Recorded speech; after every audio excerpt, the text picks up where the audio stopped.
Welcome back to another episode of ACR On Air, the official podcast of the American College of Rheumatology. I'm your host, Dr. John Hausman. Every rheumatologist has patients who just don't quite fit. For instance, the child with recurrent fevers who later develops inflammatory bowel disease. The patient with Behçet's who also has lupus. The family where one person has recurrent oral ulcers, another has Crohn's disease, and another has inflammatory arthritis. And somehow none of those diagnoses seem to fully explain what's happening. For years, we treated these as separate diseases. But increasingly, we're learning that sometimes they're different manifestations of the same underlying genetic disorder. Today's episode is about one of those disorders, haploinsufficiency of A20, or Ha20, as it's sometimes known. It's a disease that was first described less than a decade ago, but it's already changing how we think about autoinflammation, autoimmunity, and immune dysregulation. And it raises a fascinating question. How many patients sitting in our clinics today have a genetic diagnosis that we've simply never thought to look for? Joining me today is Dr. Daniella Schwartz. Dr. Schwartz is an assistant professor of medicine in the Division of Rheumatology and Clinical Immunology at the University of Pittsburgh. She's the founding co-director of both the Pittsburgh Immunogenetics Discovery Center and the UPMC Autoinflammatory Center of Excellence. She earned her medical degree from Wake Forest University School of Medicine, completed residency, and served as chief medical resident at Virginia Commonwealth University. She pursued rheumatology fellowship at the NIH and completed postdoctoral research in T-cell epigenetics and inborn errors of immunity, also at the NIH. She really has become one of the leading figures in the study and management of patients with haploinsufficiency of A20. In this conversation, we discuss how to recognize patients who may have Ha20, when genetic testing should enter the differential, how to approach treatment, and why this disease has fundamentally changed the way rheumatologists think about patients with complex immune-mediated conditions. Enjoy. Danny, welcome to the show. Thanks so much for having me on. I'm excited to be here. So we're going to be talking today about haploinsufficiency of A20, which is a mouthful. And I wanted to ask you the opportunity to explain to us, what the heck is this and why should rheumatologists care? Yeah, that's a great question. Haploinsufficiency of A20, we'll call it Ha20, is a condition that is a dominantly inherited heterozygous genetic condition. It is phenotypically extremely variable. So you can have a family walk into the room and maybe mom has childhood onset lupus and aunt has onset Behçet's, and the kid has something that looks a lot more like PFAPA, but it's PFAPA plus. And they all have the mutation in this gene called TNFAIP3, whose job is to turn off immune activation pathways, lots of different immune activation pathways. And so it has what we call variable expressivity, but very high penetrance, which means everyone has something, but they don't all have the same clinical thing. I think the reason why rheumatologists should care, number one, I don't think it's as rare as we think it is. That's probably true for a lot of the genetic diseases. We have a preprint out now that we have in revision for medical journal that really suggests that there are probably tens of thousands of people just walking around with this disease. Wow. And we just don't know it. And so that's one reason that you should care. And the other reason that rheumatologists should care is that this gene has a core immune function. And so maybe you have these A20 haploinsufficiency patients that have a really severe form of this disease, really bad mutations in the gene.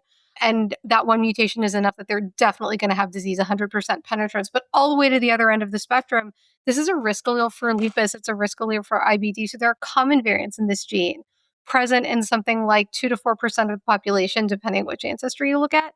And they really significantly raise your risk of lupus, Sjogren's disease, Crohn's. And it's probably an overlapping mechanism. It's just the amount of risk because a little bit of dysfunction probably does go fairly, let's say, moderate way in giving you these common diseases. Can you talk a little bit about the history of Hot 20? How long has it been around? How long have Yeah. we known about it?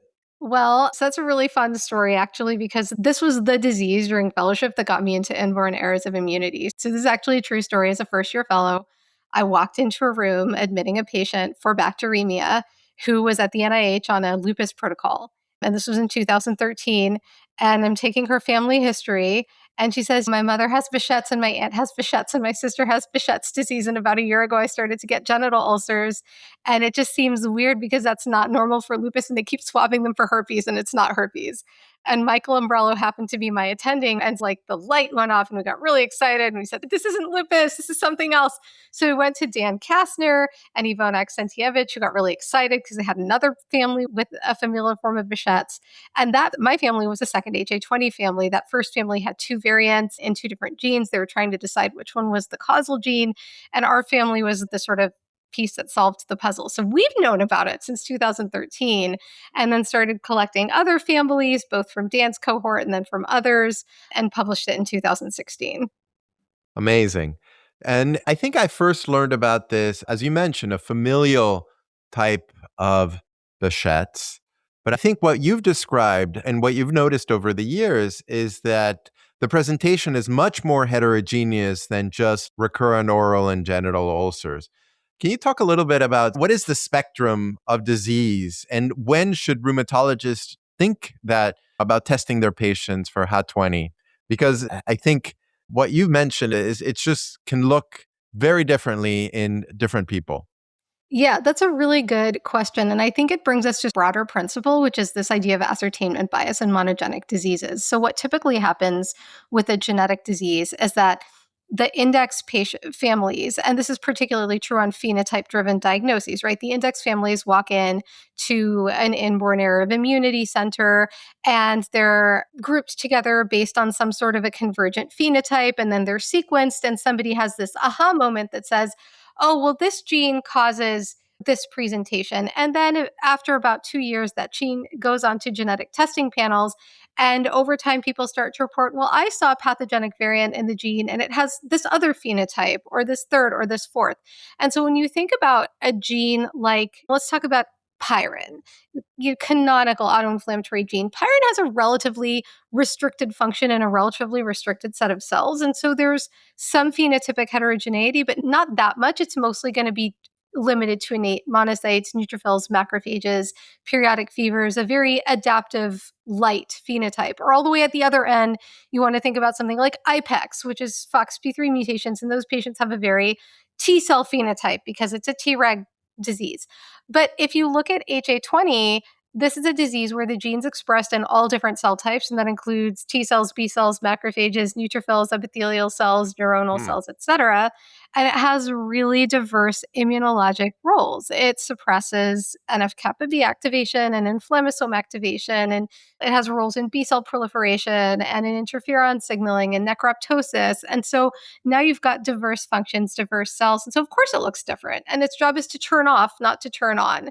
And so that's where I think that over time, we've become more aware of this variable expressivity, where again, lots of different phenotypes in one gene. The other example that I think is very well known is Vexus, which can look very different in different people. Some people have a lot of a myelodysplastic phenotype, or even something that looks like myeloma. You have relapsing polychondritis, lung disease, a lot of penetrance, not that much, but a lot of difference in expressivity.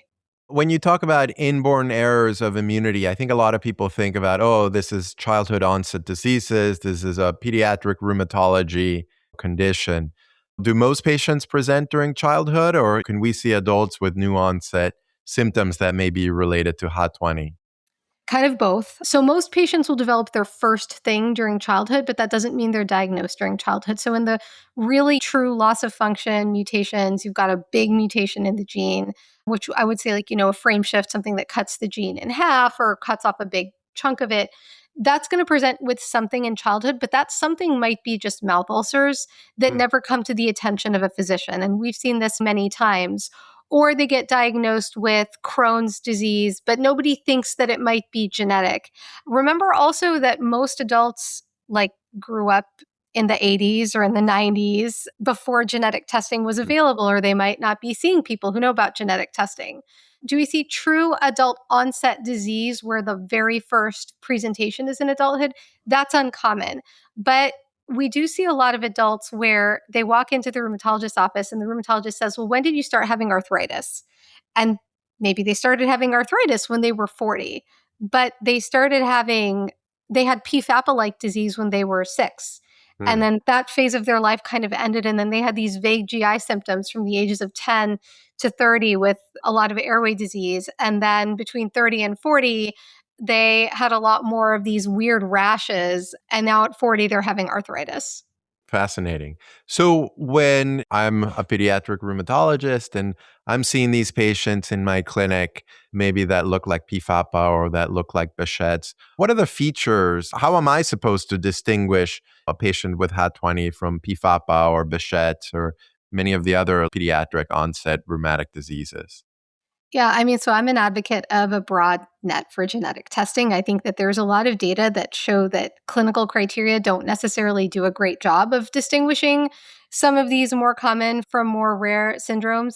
In general, when I'm thinking about the red flags for a genetic disorder, it's kind of too young, too many, too weird, right? The patient who has the very early childhood onset disease, the patient who's got too many things. So if you have a PFAPA patient and they also have lupus, that's not normal PFAPA, right? That's definitely a patient who should be genetic tested. Same way if you have a patient who has Behçet's, but now they're starting to have really severe stroke-like symptoms, that's not normal for Behçet's. And then the sort of too many / too weird, they're having lots of diagnoses, right? So if your patient's got CVID and PFAPA, that's not a convergence that you normally see. But on the flip side, I think there are good data that say we're not that great at identifying. When we do that, we kind of catch the tip of the iceberg. And so the other tack one could take would be to have just a much lower threshold for genetic testing, particularly if you really carefully take a family history and you are hearing that the parents have something. I mean, right? Obviously, there can be de novo mutations, but I can't tell you the number of times I've been told, oh, the parents are healthy. And then I come and I take a careful family history of the parents and they say, well, my knee swells up and I get fevers every 3 months and it only lasts for 3 days. So I've never really seen a doctor about it. And when I tell my doctor that my joints hurt, they say that I'm too fat and need to lose weight. And so are there clinical features that are particularly common for HAT20 that would really pique your interest in doing genetic testing? What are the clinical features that you think are common in most patients? Or are there any? Is it just so diverse that there's nothing really that threads the needle amongst all the patients? In the patients that I see, probably early onset mouth ulcers is the most common thing, but I don't think that's a specific finding, right? That's the one convergent thing. Now, again, there's a lot of ascertainment bias in what I see. I tend to see the more severe cases because those are the ones that get tested. I tend to see the ones that look more autoinflammatory because those are the ones that get tested. I do see some immune deficiency cases, but the ones that get referred out to rheumatology tend to be the ones that look a little bit more normal. I don't think that we will really understand the true spectrum of these features until we have less ascertainment-driven methods of identifying these patients. Yeah, that's such a I good. feel like that's not necessarily the answer you wanted. I can't give you a clean, you have a patient with this, you should test them for HA20. No, I mean, I think if you have a patient who raises red flags for having a genetic condition, you just should test them for all the genetic Yeah. conditions. Yeah, great. And I guess just to put it out there, the gene for HAT20 is included in the autoinflammatory disease panels, It right? is. And actually in the broader, I like the inborn errors of immunity panels. So The primary the primary immunodeficiency. immunodeficiency Yeah, panels, because those have the autoinflammatory plus they have the other yeah, ones too that can overlap. amazing. So I guess you recommend sort of a high clinical suspicion for patients with early onset symptoms, especially mouth ulcers, the combination of features that may be unusual in other patients. And then you send testing for the TNF AIP3 and you get some result.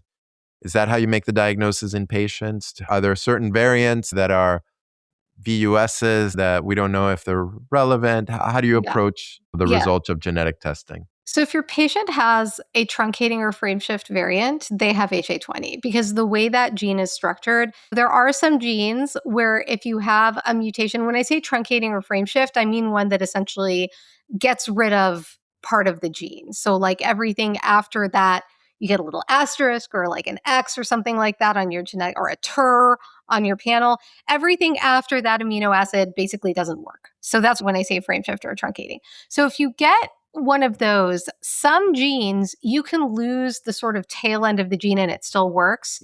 TNF-AIP3 or A20, so the gene's TNF-AIP3, the protein's A20, it's very confusing, but that's how it is not like that. That very tail end, the C terminal end, has a really important role in suppressing inflammation. And how do we know that? Well, if you take it out of a mouse, the mouse gets sick by itself. It gets arthritis. And then we have lots of functional studies that says that this particular domain, it's called the zinc finger 7 domain, is actually itself extremely important for suppressing NF-kappa B signaling. So that gives you some confidence that when you have that kind of a mutation, any kind of frameshift or truncating variant, it's going to be what we call a pathogenic variant. Even if ClinVar says it isn't, even if your genetic testing company calls it a VUS, it's not a VUS. We have at this point tested functionally, I think something like 50 of these various frameshift and truncating variants, and every single one fails to suppress NF-kappa B. They're all pathogenic. So that kind of thing you can have a very high confidence is pathogenic. Then we get into that wild and wonderful world of missense variants. So a missense variant is where only one amino acid is changed.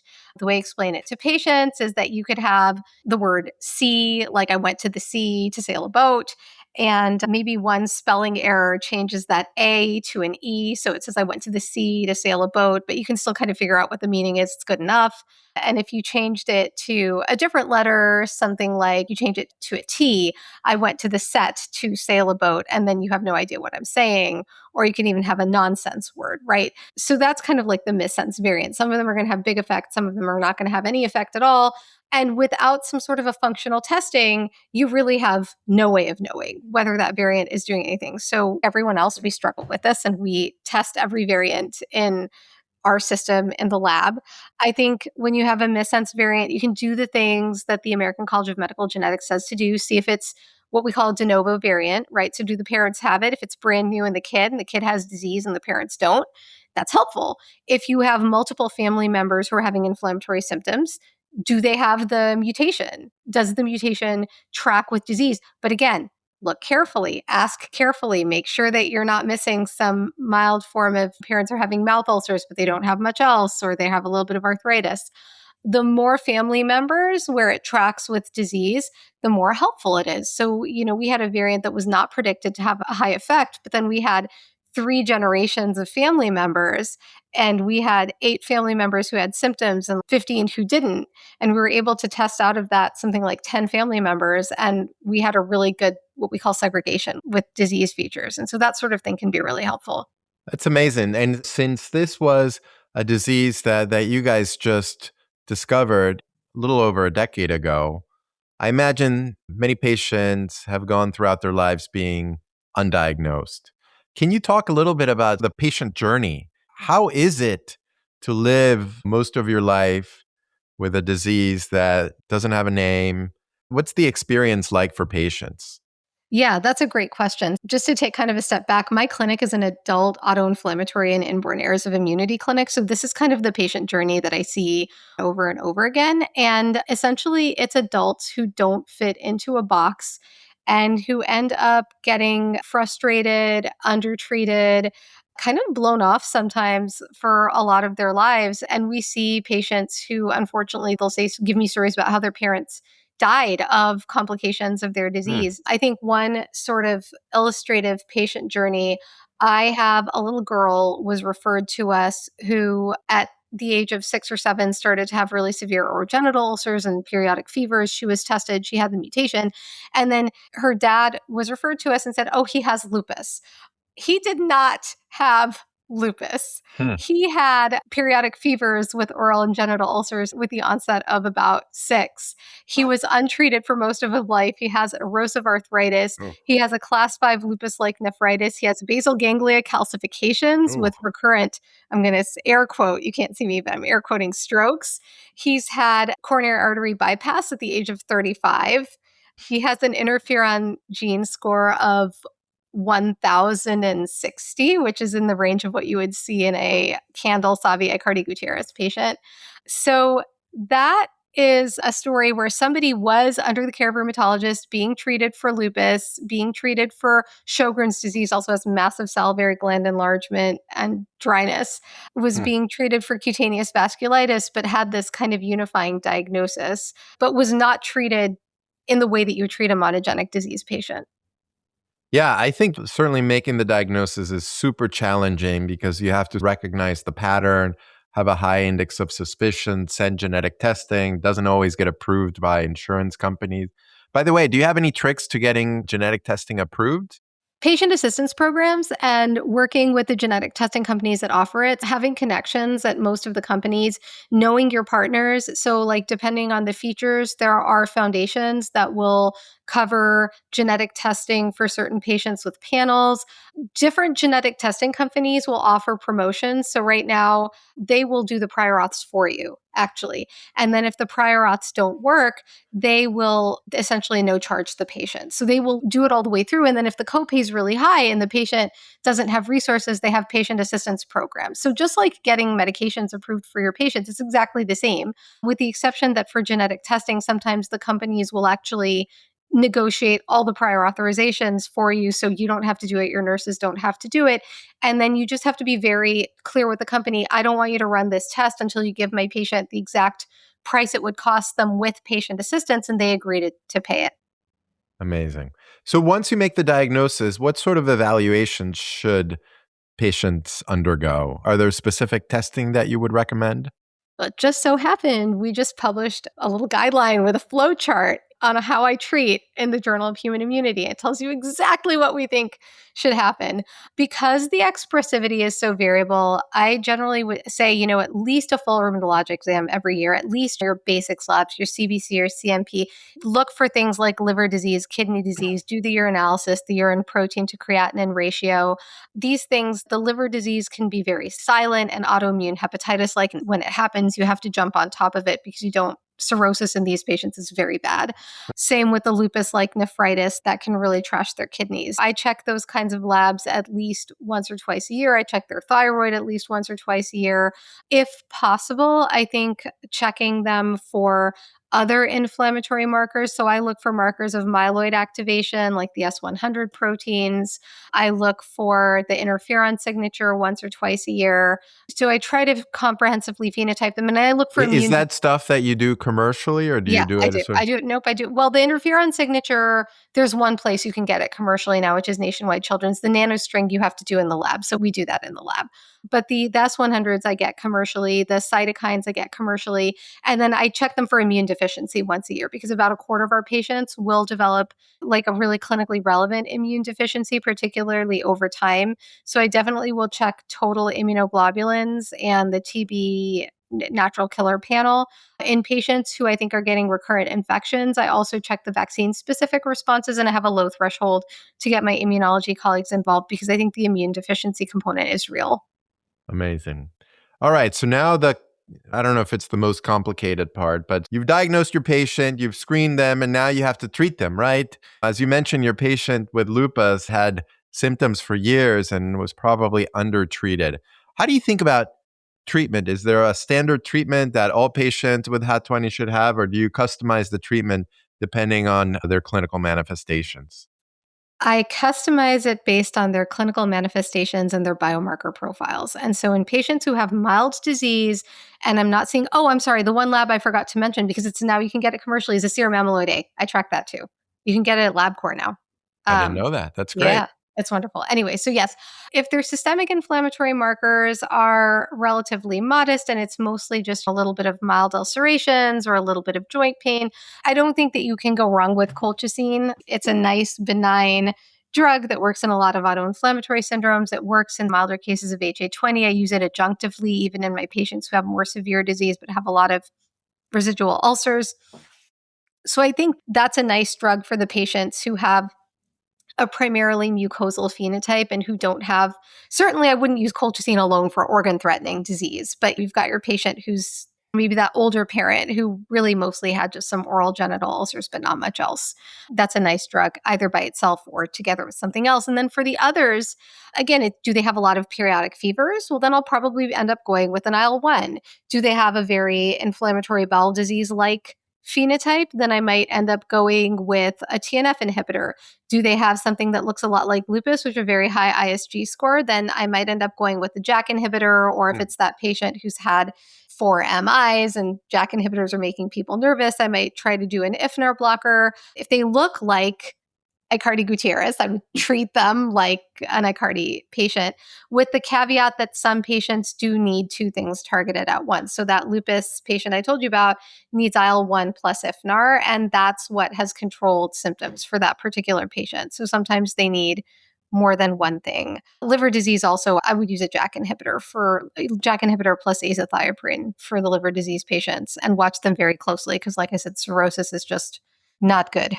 So do you combine biologics and JAK inhibitors to treat these patients? If they're sick enough, not in everyone. And I offer it. I'll give you another example. I've got a patient who is now 17. He came to me when he was 14 years old because he was having pediatric strokes and they thought that he had DATA2. He had this A20 mutation.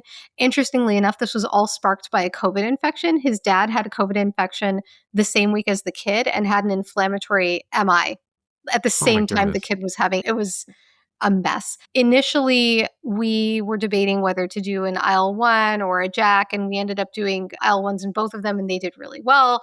But now the kid still has an interferon signature and has those basal ganglia findings, and we've been circling around saying, do we start dual biologics? Do we not? On one hand, symptomatically, you're mostly okay, but you're flaring through. And you have this very high interferon score and basal ganglia findings. And I think that now we're finally at the point where we're going to say, listen, you're still having neurologic symptoms. I just don't feel comfortable with IL-1 alone. But sometimes JAK is alone might not be enough either, particularly if they're having those very high fevers. Amazing.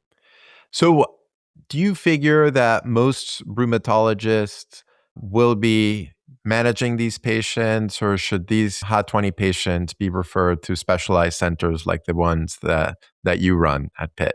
I think that as we do more genetic testing, rheumatologists are going to have to become familiar with these diseases and management strategies for these diseases because the burden is just going to be too much for centers like ours. So if you think about the waiting list for a place like the NIH, for example, I mean, we're going into probably thousands of patients who are waiting Mm. to be seen.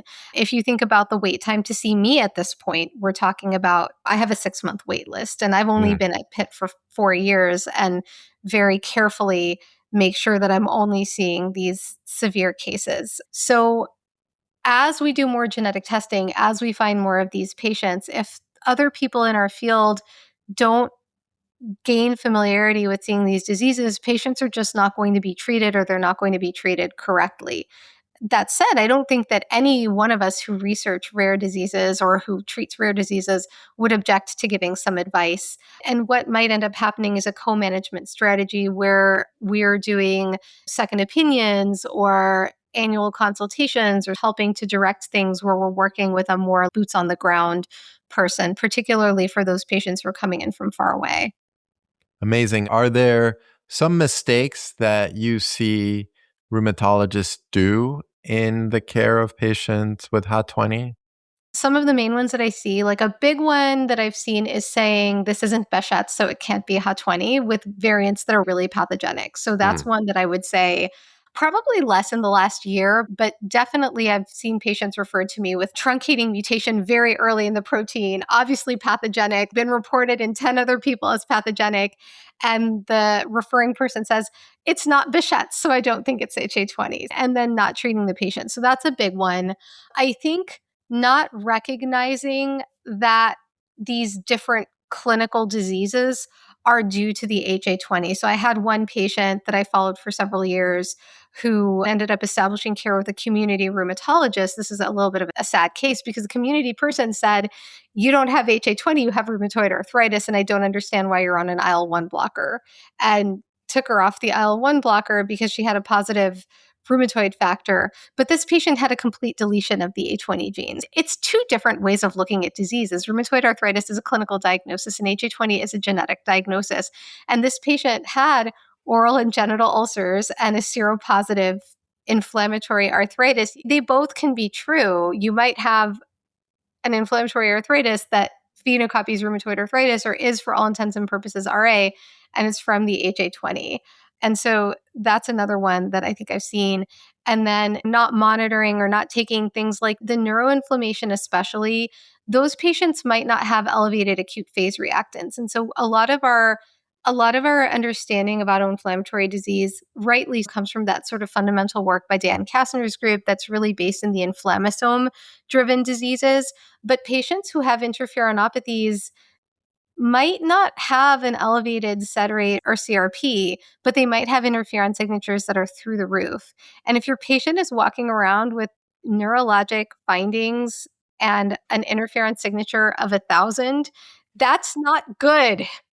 And their SED rate and CRP might be normal, but they might still have very significant organ-threatening inflammatory disease. So I've now seen 3 patients who had this more lupus-like presentation, who had massive interferon signatures all over 1,000. They all have neuroimaging findings. And none of them, they've all been told that they're clinically in remission because their SED rates and CRPs are normal. That's very useful to acknowledge. I wonder, we've talked a lot about the patient that you have in front of you, but this being a genetic diagnosis, how do you think about testing family members? You've mentioned about how often you see the child with the parent who's had recurrent oral ulcers or diagnosed with lupus. What should you do about family members once you diagnose the patient in front of you? Yeah, I think that parents should be tested. I think that any parent who has a positive mutation should get a really good rheumatologic and immunologic evaluation, probably once every couple of years if nothing is uncovered in the first evaluation. I think they should be followed really closely. A couple of our patients have had these sort of vague symptoms, and then they're having looks like MIs at the age of 40 or 45, but they're not MIs, they're coronary vasculitis. And the vasculitis is not a rip roaring, I'm going to see it on a CTA kind of vasculitis. It's more of a vasculopathy, but it's responsive to anti-inflammatory. So the dad I told you about whose kid was having the strokes, that dad was having angina and he was flaring through all of his anti-anginal medications. And the thing that made his angina go away was anakinra. And he's been in remission and had been chest pain free and been exercising on anakinra for 5 years. That's amazing. Question I had, you've mentioned now a couple of patients like this gentleman with lupus, the patient with the seropositive inflammatory arthritis. How often do you see autoantibodies in patients with HA20? A lot. In the patients who have the truncating and frameshift mutations, probably, I want to say we just looked at this and it was 60% of our patients have. TNF-AIP3 is active in B cells, it's active in T cells. If you knock it out in B cells and T cells, you get an immune phenotype. They're prone to autoimmunity in mouse models. This is a gene that has really cell-intrinsic roles in adaptive immune responses. Got it. So the fact that you have patient with SSA antibodies and symptoms of Sjogren's or rheumatoid factors, CCP, double-stranded DNA, and maybe meet criteria for those syndromes, it doesn't exclude the fact that they could have HA20 underlying and being the driver of these conditions. Absolutely. And I think that's true of a lot of these genetic immune diseases. So just to give you another example outside of HA20, I have a 72-year-old patient who has a pathogenic variant in TREX1. That's a cause of Aicardi-Gutierrez syndrome. She's had periodic fever since she was 2. She started to have neurologic symptoms at the age of 35. She was diagnosed first with myasthenia gravis and then with functional neurologic disease, which is a fancy way of saying fibromyalgia of the brain. And she's had SSA positive Sjogren's since she was in her 30s. And her neuroimaging findings are nonspecific. She doesn't have those basal ganglia calcifications, but we got her a lumbar puncture and she had an elevated CSF neopterin. So she's a patient who has real Aicardi-Gutierrez syndrome, diagnosed at 71.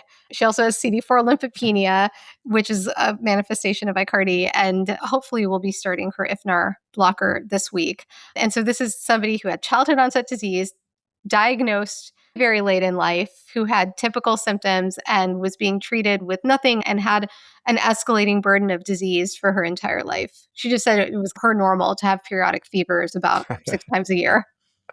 That's nuts.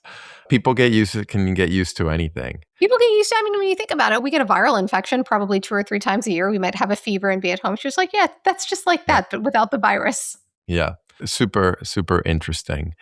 Well, do we know anything about prognosis of these patients? I know that I have some patients who've made it. The fact that people are having children and parents with HOT20 are having children with HOT20 means that in most cases, people are able to come to adulthood. And some of them might be sick, but they're able to make it to adulthood. And some of my patients are able to make it to quite late adulthood. I think that my oldest patient with a missense variant lived to the age of 96.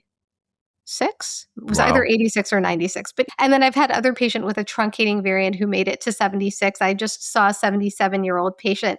Now, does that mean that they have totally pain-free, healthy lives that aren't affected by their disease? No. The patient I saw who's 77, I just saw her this week. She's had very painful orogenital ulcers since she was 3. People learn to live with things. In addition to the orogenital ulcers, she's had inflammatory bowel disease and arthritis and eye inflammation. But has she managed? She also had a very rich life, and she had 5 children and is very close with her grandchildren and has warm and loving relationships and a big extended family and made it through with a good life. But she suffered from her disease for her entire life. Wow. For the most part, do you think you can get most patients in remission? I think I can get most patients controlled. I think it's very hard when somebody comes to me at 77. Think about the amount of damage that's accumulated over 74 years of poorly controlled disease. There's some stuff that you just aren't going to be able to fix, and that accumulating burden of disease is real.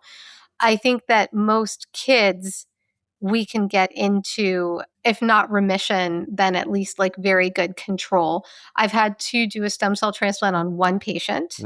And I've had some patients that will be really well controlled for a long time. And then they have some other, remember, it's a turner off of inflammation, some other insult you get, a new inflammatory dysregulation, and then things might change tack. But I think we can make meaningful improvements in patients' courses for pretty much all of them and get them to living a more or less normal life in the vast majority of cases. Amazing. Danny, we've covered a lot about where we are today with HOT20. Would love to hear your thoughts about where you think we're headed. What are the big questions that remain, and what really excites you about the future of treating patients with HOT20? Yeah, well, I think one of the lessons I really learned from this disease was, what are we missing because of our own ascertainment bias? So I'd mentioned to you that we had this preprint that we hope to have out as a paper, hopefully within the next 6 months to 12 months. We'll see what the journal says about our revisions.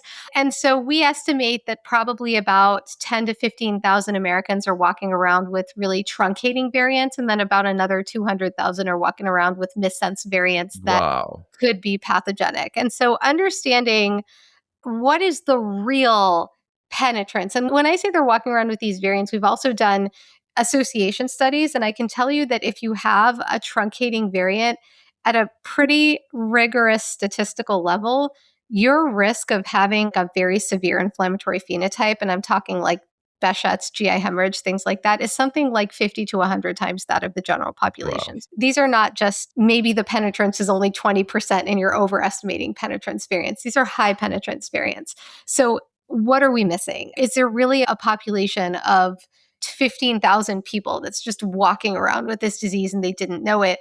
Or are there limitations to some of our statistical analysis? And what about these missense variants? I think this is a source of great frustration, not just for me, but for everyone who gets a variant of uncertain significance and says, is this HA20? Is this not?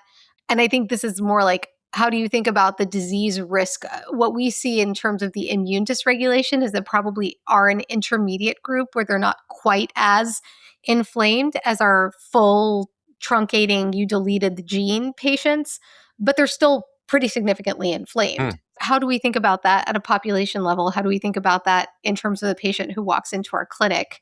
And what does this mean for other diseases? So that's one big question that I think we're trying to answer. And then the other big question, I think, to us, there any way we could not indirectly, what we're doing right now is slapping the Band-Aid on. A20 is not suppressing this, so we'll suppress this. A20 is not suppressing that, so we'll suppress that.